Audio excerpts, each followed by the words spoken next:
Well, Brandon, here at the Kentucky Derby, it's usually all eyes on the women's fashion and the women's hats. But today we ran into some men who were giving them a run for their money. Evansville police have arrested 47-year-old Michelle Hirschberger. Officials say she told multiple people that she intentionally set fire to her curtains because the voices in her head told her to do so. That standoff lasted for about 6 hours last night. As you can see, Evansville police had to break out the front window so they could keep open their line of communication with the suspect. Allyson Kraemer just stepped out of the courtroom, and she joins us now with the latest in this trial. Allie?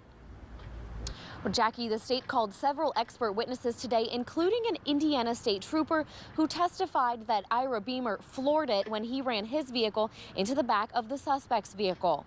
Well, and we just heard from 7-year-old Breacia Wilson's family. They tell us last night she was flown to Cincinnati Children's Hospital. That's where doctors are closely monitoring her brain. Well, Brian and Jackie, Evansville police are very familiar with Franz Costello. A candlelight vigil is still planned for tomorrow evening. It starts at 7 o'clock right here at the scene of the fire. And the family tells us that all are welcome, and right now funeral arrangements are still pending. Reporting live on Franklin Street, Allyson Kraemer, 14 News. Daycares in Indiana are inspected at least once a year, and when we looked through the reports, we found everything from pests and mold in the buildings to employees without background checks. In a 14 News investigation, we went along for one of those inspections to show you what you should be checking for to keep your kids safe. Jeanette Tromley, we always do ratio. Spends her days inspecting child care facilities. First thing when we walk in the rooms, we count the children and the teachers and record it. And is a pro at picking out health and safety violations. And then I'll just kind of go take a closer look, like in the bathroom, and I'll measure the water temperature at the sink because it needs to be between 100 and 120 degrees. Any hotter, it could burn a child. Any less, it's not going to do its job. To parents, things like water temperature and water fountain pressure might be minor concerns, but what's critically important to one may not be as important to another family.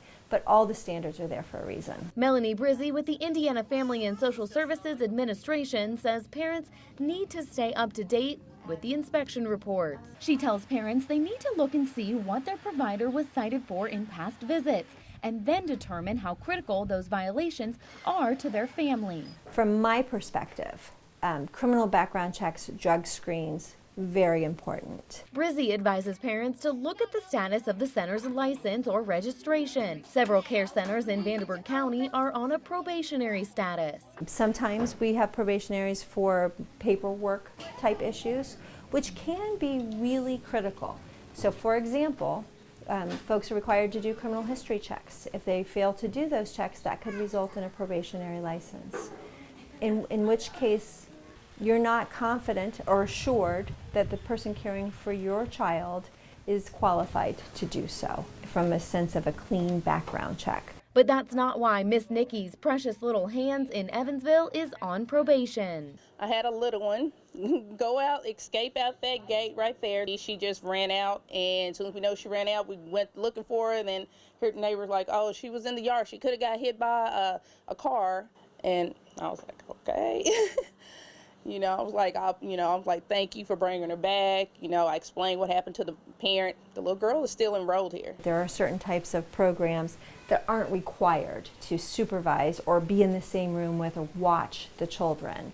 And so sometimes that's a surprise for families. At the end of the day, officials want parents to educate themselves and know who they're leaving their children with. The parents know me, they know my character. They know, I wouldn't harm a hair on their heads. I love the kids just like their mom. Miss Nikki's precious little hands is on probation for another 3 months.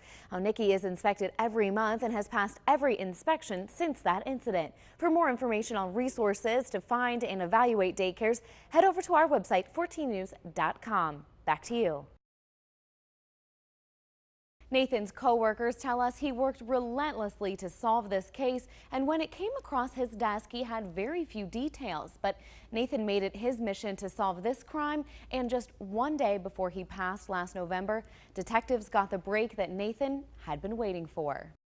He just was relentless on this case to try to have it come to some sort of resolution. It was 3 a.m. June 2nd, 2011, and a patron at the Lucky Lady was leaving when she was approached by a man in an Isuzu Trooper. You know, we're talking years later, he's still trying to hunt these down. They haven't gone off his radar. The man told her he was an Illinois State Trooper and offered her a ride home. Police say when they got to her East Side apartment complex, he raped her. The next morning, the case came to Nathan Schroer's desk. As far as interviewing victims, he was very caring. It wasn't about, I care about you to solve this case. It was, I care about you. I want you to leave here knowing I care about you. For the next 2 years, Nathan followed up on every lead. He tracked down hundreds of Isuzu troopers and even interviewed Illinois State Troopers. His work ethic was just awesome. I mean, you know, he really put a lot in. He put his heart and soul into his work and was very passionate about it.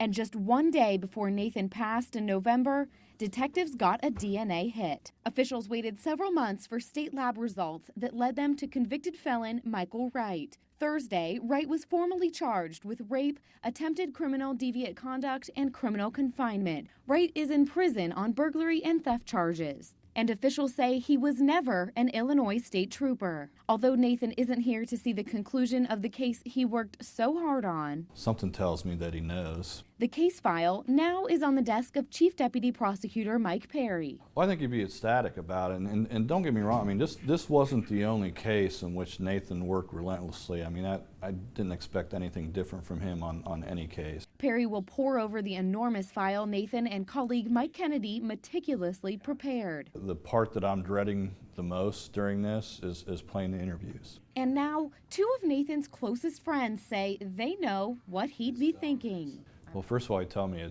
to dry my tears and do my job. He'd say, talk to me when there's a conviction. There's no doubt about it, you try a little bit harder.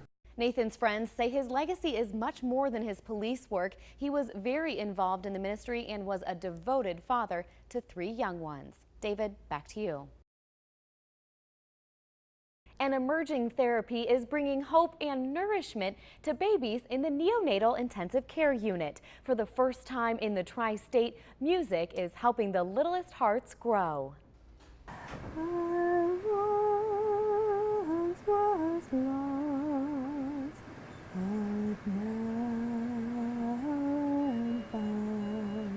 When live music is provided by a music therapist in conjunction with a family, that babies tend to gain weight faster.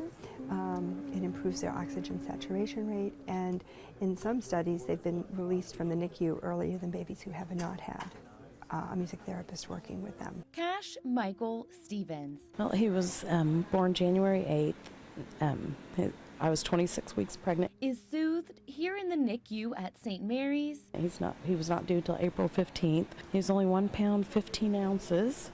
Now he's up to 3 pounds 2 ounces. By a music therapist. Amazing Grace is what we've sang to all of our kids, and I think all of our kids, that's the first song they could sing, so we plan to keep that tradition with him too. So Dr. Kathleen Murphy, an associate professor of music therapy at the University of Evansville, sings and then hums his favorite lullaby. Parents who sing to their babies, they bond. There's a better bond. They feel closer to their babies. But for parents Tracy and Michael who think they can't carry a note, your baby has heard your voice for a long time while they were in the womb. They think you're the Met opera star. I mean, they think you're the best singer in the world, and that's really all they know, and that's what they want to hear. They want to hear that voice because it's a comfort. 2 music therapy students begin the session. We're listening for the sounds by assessing the room. We're kind of to get a pulse on the stress levels, the tension levels, and then we're trying to create music to sort of bring everything down. In this moment, baby Cash gets the hiccups, and those hiccups are in rhythm with the lullaby.